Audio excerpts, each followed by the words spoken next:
Bom, já nessa questão de número 6, eu recomendo que vocês deem uma olhada em duas coisas, ou pelo menos lembrem de duas coisas, de lei dos cossenos e também de regra de 3, né? Quando a gente fala de comprimento de uma circunferência ou frações desse comprimento, beleza? Então tentem fazer aí, daqui a pouco a gente volta resolvendo. Pois bem, se você voltou, espero que tenha conseguido. Eu acho que essa questão aí tem uma parte dela que é bem chatinha mesmo, tá? Mas ainda assim, isso acontece mesmo. Mas antes, eu queria relembrar de algumas coisas, tá? Eu vou tirar essa questão aqui do jogo e vou falar de algumas outras coisas. Como, por exemplo, racionalização. Quando a gente fala de racionalização, racionalizar uma raiz significa o seguinte, né? Por exemplo, é muito normal que você tenha uma raiz, por exemplo, assim, né? No denominador. E aí, quando você queira, né? Essa raiz, para que ela não fique no denominador, a gente multiplica por ela em cima e embaixo. Porque pela propriedade das raízes, né? Se eu multiplicar, né, uma multiplicação entre raízes do mesmo índice, eu posso multiplicar quem está dentro. Como o índice é 2, então a gente em cima ficaria com raiz de 3, mas embaixo a gente ficaria com 3 vezes 3, né? O que seria raiz de 3 sobre raiz de 9, e aí funciona porque raiz de 9 vale 3, então daria raiz de 3 sobre 3. A grande parada é que quando a gente tem, por exemplo, assim, chama aqui de 7, e aqui, digamos que a gente tivesse 1 mais raiz de 3. Para esse tipo de racionalização, em que tem uma soma ou uma subtração aqui no denominador, envolvendo raiz, não adianta muito a gente multiplicar só pela raiz, né? Posso te mostrar. Se eu multiplicar por raiz de 3 em cima e embaixo, não vai adiantar que nem adiantou em cima, porque em cima vai ficar... Em cima que eu digo aqui, né? Não vai adiantar porque, ó, no numerador fica 7 raiz de 3, mas no denominador, como aqui é uma soma, esse raiz de 3 vai ter que fazer a distributiva. Então vai acabar que vai dar raiz de 3 de novo, né? Então não adiantou muita coisa.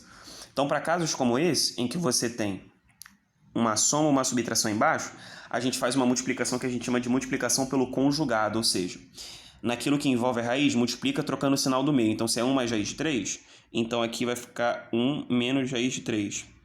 Por conta de uma propriedade que é a propriedade da multiplicação, da soma pela diferença.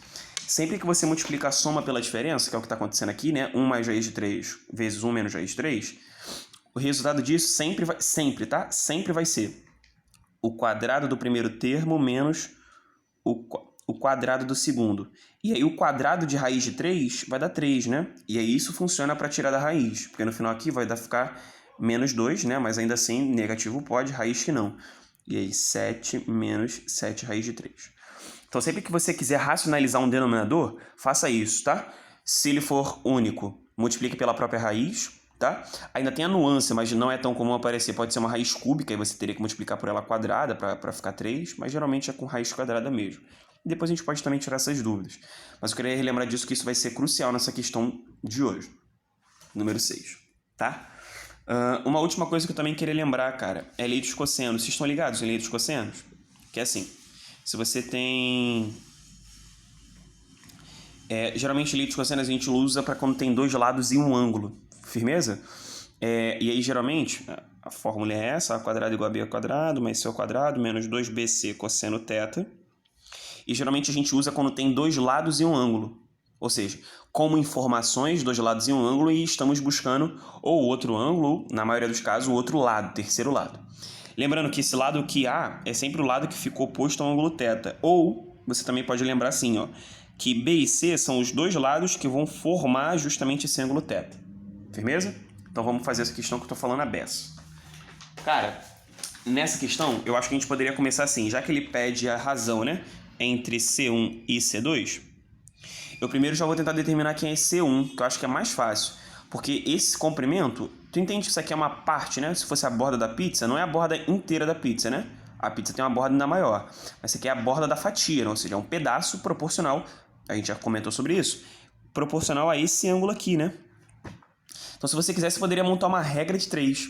Agora, tu tá ligado ou ligada quanto que é π sobre 6 radiano? Não? Cara, π sobre 6 é só você lembrar que 1 π radiano ele é equivalente a 180 graus, né? Então, aqui a conta, se você quisesse converter para graus, é 180 por 6 daria 30 graus, tá? E aí você poderia usar uma regra de 3 para determinar. Como assim, Kaique, regra de 3? Pois é, 2πr, que é o comprimento de uma circunferência, lembra disso? A circunferência toda, e toda ela em graus é equivalente, ou seja, vai estar para 360 graus. Agora, eu quero achar um comprimento chamado de C1, é um comprimento proporcional a esse ângulo que ele está enxergando, né? Que é o de 30. Ou seja, esse comprimento ele vai ser 1/12 de uma circunferência completa. E como é que eu sei disso? É porque 30 comparado a 360, o 360 é 12 vezes 30. Justo? Bom, nessa onda aí de ver proporcionalidades e tudo mais, ó, eu acho que esse 12 dá para simplificar com esse 2, ficando 6 and 1. Seguindo então com essa conta, a gente já conseguiu, por exemplo, determinar quem é o C1. Tá? Nessa conta aí, C1 por C2, C1 vai ficar πr sobre 6. Firmeza? Tá, deixa aí. Isso é o C1. Vamos ver agora quem é o C2. Cara, pra gente achar o C2, eu vou nessa onda da lei dos cossenos, porque vê se tu entende. Aqui, ó, é raio, assim como esse pedaço aqui é raio, né? E a gente quer determinar esse C2, essa secante aqui. Então a gente está falando de um triângulo isósceles, em que a gente quer determinar justamente o lado diferente. E tem um ângulo. Ou seja, eu tenho dois lados, quero achar um terceiro lado e tem um ângulo. Lei dos cossenos. Como que a gente pode fazer isso? Uma coisa que eu não comentei, galera. Não sei se você reparou, as opções, elas na questão não dá o valor do R, mas nas opções não tem R. Eu imagino que... Eu tenho certeza disso, inclusive. De que a gente, na hora de fazer essa divisão, C1 por C2, C1 e C2 vão ficar em função de R, mas aí quando eu divido os dois, esse R vai cancelar. Beleza? Tá, voltando então para achar esse C2. Eu vou fazer uma lei dos cossenos, então ficaria assim. C2 ao quadrado, né? O A ao quadrado é igual R quadrado mais R ao quadrado menos 2 vezes R vezes o cosseno de 30, né? Cosseno de 30, eu imagino que vocês estejam ligados que isso é a mesma coisa do que raiz de 3 sobre 2. Então aqui, ó, já dá para, por exemplo, simplificar esse 2 com 2. O que sobra para a rente? Cara, sobra para a rente o seguinte, C2 ao quadrado vai ficar...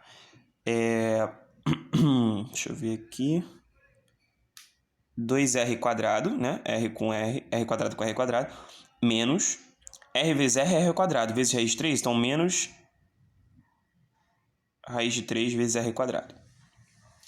Se vocês ainda quisessem, dá para colocar o r quadrado em evidência, né? R quadrado, aí sobra 2 menos raiz de 3. Aí começa a ficar bonito o negócio, né? Porque aqui vai ser, vou tirar uma raiz quadrada dos dois lados. Para esse C2 ao quadrado virar só C2, eu vou ter que fazer isso em tudo, né? E aí, sim, nessa questão vai ter raiz em cima de raiz dentro de raiz, mas isso nunca foi problema. Então, o r quadrado sai como r e aqui dentro fica 2 menos raiz de 3. Shows? Trunks? Tá, isso é o C2. Então, se esse é o C2, tá vendo aí? Eu vou ter que dividir, então, lá em cima, o C1, que achei, sobre C2, que é o r 2 menos raiz de 3. Cuidado, muito cuidado agora. Tá ligado naquele papo de que assim, quando a gente tem uma fração, a gente repete a primeira e multiplica pelo inverso a segunda? Já ouviu falar sobre isso? Sim? Cara, se tu já, então é o momento que a gente vai brilhar. Mas eu vou te pedir um pouquinho mais de paciência, porque essa questão ainda tem um passinho a mais. Por favor, tá? Bora lá? Se a gente faz então uma fração, a gente repete a primeira e multiplica pelo inverso da segunda. Então seria 1 sobre R e toda essa raiz. Bom, a gente acaba cancelando R com R, né? Numerador e denominador. O que sobra de fato? Sobra π sobre 6 vezes 1 sobre 2 menos raiz de 3, tudo dentro da raiz. Aí aqui eu quero fazer um breve comentário.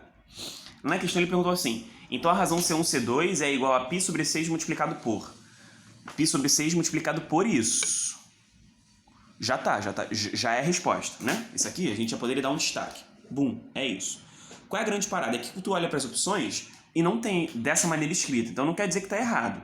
Só está escrito de uma maneira distinta, né? Então vamos usar aí os elementos, né, os recursos matemáticos para a gente conseguir reescrever e encontrar uma opção. Beleza? Dentre as alternativas. Bom, isso aqui a gente vai ter que racionalizar. Agora, como é que a gente racionaliza isso aqui? Será que é suficiente multiplicar por raiz de 2 menos raiz de 3 em cima e embaixo? Eu diria para você que não, porque a grande parada é que a gente não pode ficar com essa raiz no denominador, né? Esse radical no denominador. Muito radical, isso aqui é muito radical, não pode ficar aqui. Mas brincadeiras à parte, se a gente multiplicar só pela mesma raiz, bom, essa raiz vai sumir, mas essa outra que está aqui dentro, que também é raiz, vai acabar continuando, então não adianta muita coisa. A gente tem que eliminar tanto essa quanto a outra. Por isso que eu te lembrei no início da aula do tal do conjugado, né? Ou seja, se eu fosse racionalizar esse, né, que é a parte da resposta que a gente quer, parte da divisão que a gente quer, se a gente quiser racionalizar isso, sabe por quanto a gente tem que multiplicar? A gente tem que multiplicar em cima e embaixo por raiz de 2 mais raiz de 3. E eu vou te mostrar a magia acontecendo. Então, conjugado, guarda, sempre troca o sinal do meio. Não é sempre negativo não, sempre troca o sinal do meio. Bora lá? Me ajuda aí, igreja. Ó, em cima não mudou nada.